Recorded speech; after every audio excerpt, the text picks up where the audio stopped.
Friends, आज हम करेंगे क्लास 6 का चैप्टर नंबर 4। उसकी एक्सरसाइज है हमारी 4.1 और वो हमारी एक्सरसाइज है बेसिक ज्योमेट्रिकल आइडियाज़। तो ये जो चैप्टर है 4 ये हमारा ज्योमेट्रिक के ऊपर बेस है।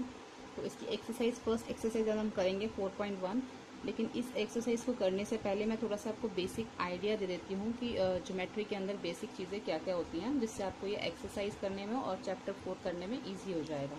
तो पहले हम इसके बेसिक्स समझ लेते हैं।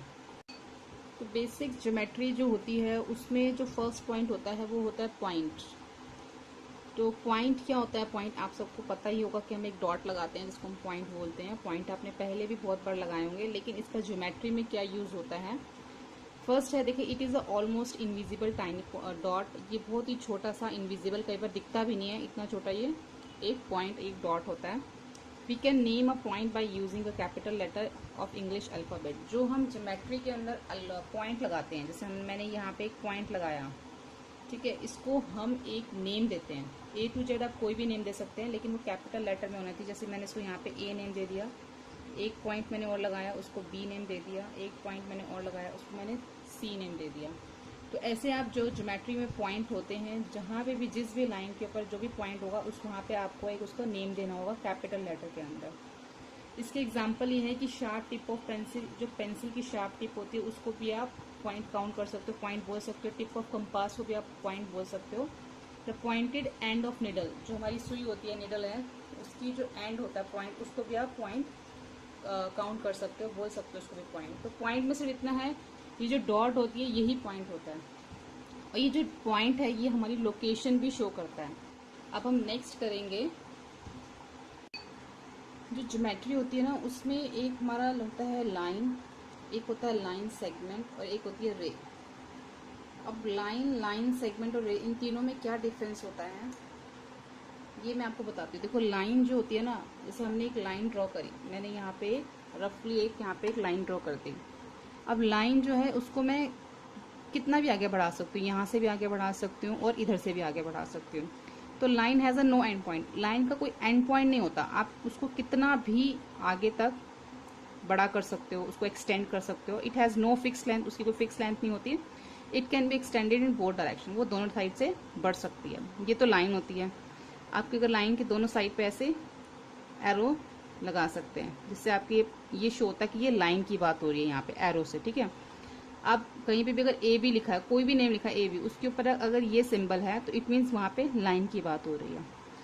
लाइन और लाइन सेगमेंट में क्या डिफरेंस है? लाइन, जैसे मैंने आपको बताया, उसकी कोई लेंथ नहीं होती है, उसको कितना मर्जी एक्सटेंड कर सकते हो। बट लाइन सेगमेंट क्या है? उसमें एक लेंथ होती है, मेजरमेंट होती है। जितना मेजरमेंट आपको बोला गया आप उतने ही लेंथ जो है उसमें ड्रॉ कर सकते हैं। उसका दो एंड पॉइंट होते हैं। जैसे मैं आपको बताती हूँ, अगर आपको बोला गया है कि 5 सेंटीमीटर लाइन ड्रॉ करनी है, तो आप उसको 5 सेंटीमीटर ड्रॉ करेंगे। अब यहाँ पे क्या है, ये 5 सेंटीमीटर है, एक पॉइंट आपका यहाँ लगेगा और एक पॉइंट आपका यहाँ लगेगा, और आप इस पॉइंट को नेम देंगे। जैसे मैंने आपको बताया था, पॉइंट में हम नेम देते हैं अल्फाबेटिकली, नेम जो है कैपिटल लेटर में। अब ये लाइन सेगमेंट है। लाइन सेगमेंट और लाइन में क्या डिफरेंस है? ये विदाउट मेजरमेंट है, जितना मर्जी बड़ा कर सकते हो। लेकिन लाइन सेगमेंट के जितने सेंटीमीटर आपको बोला गया, अब उससे ज़्यादा वो एक्सटेंड नहीं हो सकती। अब ना वो यहाँ से बढ़ सकती है और ना ही वो यहाँ से बढ़ सकती है। ये डिफरेंस है।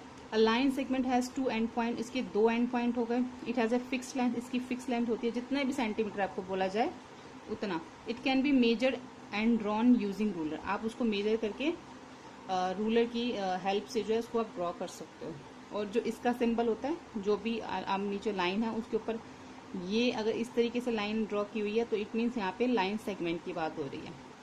तो लाइन और लाइन सेगमेंट में आपको डिफरेंस पता चला। ऐसी रे है। अब रे में क्या डिफरेंस है? रे जो है वो भी एक लाइन का ही पार्ट होती है। रे हैज़ 1 एंड पॉइंट, इसमें सिर्फ एक एंड पॉइंट होता है। जैसे लाइन सेगमेंट में 2 एंड पॉइंट है, ये दोनों, अब ना इधर से लाइन आगे बढ़ सकती है ना इधर से। बट रे में क्या है? 1 एंड पॉइंट होता है। जैसे मान लीजिए हमारी रे जो है वो यहाँ से स्टार्ट हो रही है, ठीक है। अब ये जो है आगे, आप इसको कितना भी आगे एक्सटेंड कर सकते हैं, वन साइड यहाँ से ये आगे बढ़ सकती है, बट यहाँ से अभी आगे नहीं बढ़ सकती क्योंकि इसकी वन डायरेक्शन होती है। It can be extended on one direction, ये सिर्फ एक ही साइड बढ़ती है। It has no fix length, इसकी भी कोई फिक्स लेंथ नहीं होती। जैसे आप इसको टॉर्च एक एग्जाम्पल ले सकते हो। अगर आप टॉर्च यूज़ करते हो तो आप जिस तरफ टॉर्च का फेस होता है उसी तरफ जो लाइट है वो आगे की तरफ एक्सटेंड होती है, लाइट पीछे की तरफ तो नहीं आती। जिस तरफ उसका फेस होता है लाइट वहीं जाती है। जैसे सन है, सन की रेज जो है वन साइड, वन डायरेक्शन में जो है एक ही साइड पे जो है वो आगे एक्सटेंड होती है। ठीक है, तो बस रे में यही है कि वो वन साइड एक्सटेंड होती है, उसका वन एंड पॉइंट होता है, उसकी कोई फिक्स लेंथ नहीं होती। और जो रे का सिंबल होता है वो, अगर हमारी रे इस तरफ आगे बढ़ रही है तो हमारा जो सिंबल इस तरफ लगेगा, अगर हमारी रे उस तरफ उस दूसरी साइड आगे बढ़ रही है तो हमारा सिंबल इस तरीके से लगेगा। लाइन, लाइन सेगमेंट और रे तीनों ही लाइन है, लाइन के पार्ट के हैं। लाइन सेगमेंट भी लाइन का पार्ट है, रे भी लाइन का ही पार्ट है। लाइन दोनों साइड से आगे बढ़ सकती है, विदाउट मेजरमेंट होती है। लाइन सेगमेंट मेजरमेंट के साथ होता है, इसके जितनी भी मेजरमेंट है उसके बाद इसकी लेंथ नहीं बढ़ सकती। रे जो है वो वन डायरेक्शन में बढ़ सकती है, एक ही डायरेक्शन में, चाहे वो इस डायरेक्शन में बढ़े चाहे वो ऐसे इस डायरेक्शन में बढ़े, लेकिन वो वन डायरेक्शन में बढ़ेगी। ठीक है, ये तीनों जो है ये इन तीनों में डिफरेंस है। इंटरसेक्टिंग लाइंस कौन सी होती है? When two lines have one common point are called intersecting line. जब एक कॉमन पॉइंट, मान लीजिए हमने ये पॉइंट ले लिया, इस कॉमन पॉइंट के ऊपर दो लाइंस जा रही हैं ऐसे, तो ये हमारा क्या हो गया? इंटरसेक्ट, यानी कि काटना। तो इसको हम इंटरसेक्टिंग कहते हैं। एक पॉइंट के ऊपर जब दो लाइंस एक दूसरे को क्रॉस करती हैं तो वो हमारी इंटरसेक्टिंग लाइंस होती हैं।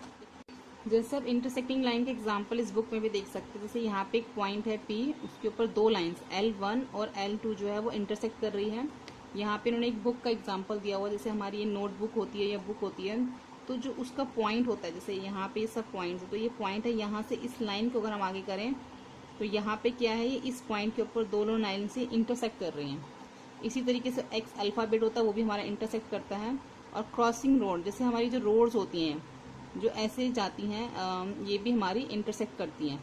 ये अगर ऐसे सीधी जाती है और ये इधर से जाती है तो ये हमारी इस पॉइंट के ऊपर इंटरसेक्ट करती हैं। तो ये इंटरसेक्टिंग लाइंस होती हैं जो वन पॉइंट के ऊपर एक दूसरे को क्रॉस करती हैं। नेक्स्ट है हमारा पैरेलल लाइंस। पैरेलल लाइंस कौन सी होती हैं? पैरेलल लाइंस नेवर मीट, वो कभी आपस में मिलती नहीं है। And distance between parallel line never change, जो उनके बीच का डिस्टेंस होता है वो कभी भी चेंज नहीं होता। जैसे कि एक लाइन ये हो गई हमारी और एक लाइन हमारी ये हो गई, तो ये जो लाइंस हैं कभी आपस में मिलती नहीं है आगे जाके। और जो इनके बीच का डिस्टेंस है, अगर यहाँ पे जो डिस्टेंस है यहाँ पे भी वही डिस्टेंस होगा और यहाँ पे भी वही डिस्टेंस, वो डिस्टेंस कभी चेंज नहीं होता। इसके एग्जाम्पल्स भी देखते हैं हम। जैसे कि यहाँ पे बुक में एग्जाम्पल दे रखा है हमारे, रूलर स्केल का एग्जाम्पल हमें दे रखा है। अब ये जो लाइन है इसके पैरेलल है, ये लाइन इसके पैरेलल है। अब जो बीच का डिफरेंस है वो चेंज नहीं हो सकता, ना ही ये लाइन्स आगे जाके मिलेंगी। ऐसी the cross bar of these window, जैसे आपके घर में विंडोज़ होती हैं, डोर होते हैं, जो उसकी जो लाइंस होती हैं, ये लाइन इसके पैरेलल है, या फिर अब ये लाइंस भी जो कह सकते हैं आपस में सब एक दूसरे के पैरेलल है और ये कहीं आगे जाके मिलेंगे नहीं। जैसे रेल लाइंस हैं, रेल लाइंस जो हैं ये भी जो बिल्कुल पैरेलल होती हैं। ये लाइन जैसे ऐसा नहीं है कि यहाँ पे तो पैरेलल है और वो आगे जाके ऐसे जाके वो मिल जाएंगी, ऐसा नहीं होता। अगर ऐसा कुछ है तो वो लाइंस हम पैरेलल लाइन में काउंट नहीं करते। तो पैरेलल लाइन आगे जाके मिलती नहीं है और ना ही वो उसका जो डिस्टेंस है वो चेंज किया जाता है। ठीक है, तो ये हमारे जो बेसिक्स थे हमारे ज्योमेट्री के, ये थे जिसमें आपने पॉइंट, लाइन, लाइन सेगमेंट, रे और पैरेलल लाइन और इंटरसेक्टिंग लाइन के बारे में पढ़ा। अब हम स्टार्ट करेंगे 4.1। इसका फर्स्ट क्वेश्चन है use a figure to name. हमें जो है एक फिगर दिया गया है, हमने जो हमसे इन्होंने क्वेश्चन पूछे हैं हमें इनके आंसर देने हैं। फर्स्ट इन्होंने ये हमसे पूछा 5 पॉइंट। इस फिगर के अंदर जो 5 पॉइंट्स हैं हमने उनके नेम लिखने हैं यहाँ पर। अब इसमें आपको 5 पॉइंट कौन से दिख रहे हैं? डी, ई, ओ, बी, सी, ये सब पॉइंट है। पॉइंट के ऊपर नेम दिए हुए हैं तो वही नेम आपने लिखने हैं। डी, ई, ओ, बी और सी, ये 5 हमने नेम लिख दिए। उसके बाद उन्होंने हमसे पूछा अ लाइन। अब इस फिगर के अंदर जो जो लाइंस हैं हमने उसका नाम लिखना है। जैसे डी और ई हमारी ये लाइन है ये, क्योंकि ये वैसे तो डी और ई लाइन सेगमेंट है, हम इसको काउंट कर सकते हैं क्योंकि ये बिल्कुल यहाँ पे है पॉइंट, लेकिन ये यहाँ से भी एक्सटेंड हो रही है और यहाँ से भी एक्सटेंड हो रही है, इसलिए हम इसको लाइन भी काउंट कर सकते हैं। डी और ई, और लाइन के ऊपर जो है मैंने आपको बताया था ऐसे एरो वाला जो है आप साइन लगाएंगे जिससे ये लाइन शो होगी। उसके बाद डी, ई के बाद है हमारा डी, बी, हम इसको डी और बी भी लिख, हमारा लाइन है। उसके बाद है हमारा ओ, ई, ई ओ भी लिख सकते हो आप, ओ ई भी लिख सकते हो, ओ ई, ठीक है। और उसके बाद है हमारा ओ बी। ये सब हमारी जो है लाइंस हैं। अब उसके बाद उन्होंने हमसे पूछा है 4 रेज, 4 रेज यानी कि 4 रेज इसमें से कौन कौन सी जा रही हैं। अब देखिए ध्यान से देखिए, ओ से हमारी बी जा रही है, क्योंकि रे का 1 एंड पॉइंट होता है, हमने सिर्फ 1 एंड पॉइंट लेना है, ओ लेना है। हमने ओ से बी, ओ से सी, ओ से ई और ओ से ही हम डी करेंगे इसको 1 एंड पॉइंट से, क्योंकि रे का 1 एंड पॉइंट होता है। ओ से बी, ओ से सी और ओ से ही ई और ओ से डी। ये हमारी 4 रेज हो गई। और जिस जिस साइड में, जैसे ओ से बी हमारी इधर जा रही है तो हम इस साइड पे रे का साइन लगाएंगे, और ओ से सी हमारी आगे की तरफ जा रही है तो यहाँ पे लगाएंगे। अब ओ से ही हमारी पीछे की तरफ रे आ रही है तो हम इसमें, और ऐसे ही हमारी ओ से डी, तो उसी तरह से हम ऊपर सिंबल्स लगाएंगे। अब 5 लाइन सेगमेंट बताने हैं इसके अंदर। इसके अंदर 5 लाइन सेगमेंट्स कौन से हैं? जितने भी ये पॉइंट्स लगे हुए हैं, यहाँ से ये हमारा एक लाइन सेगमेंट हो गया, यहाँ से ये 2, यहाँ से यहाँ तक 3 और यहाँ से यहाँ ये 4, ये सब हमारे लाइन सेगमेंट है जहाँ पे भी हमारे पॉइंट्स लगे हुए हैं। तो फर्स्ट लाइन सेगमेंट है हमारा डी ई, उसके बाद ओ ई, पहले डी ई फिर ओ ई या ई ओ भी लिख सकते हो आप, उसके बाद ओ सी, उसके बाद ओ बी और उसके बाद ओ डी, और सबके ऊपर ये लाइन के सिंबल आप लगा दीजिए, ठीक है।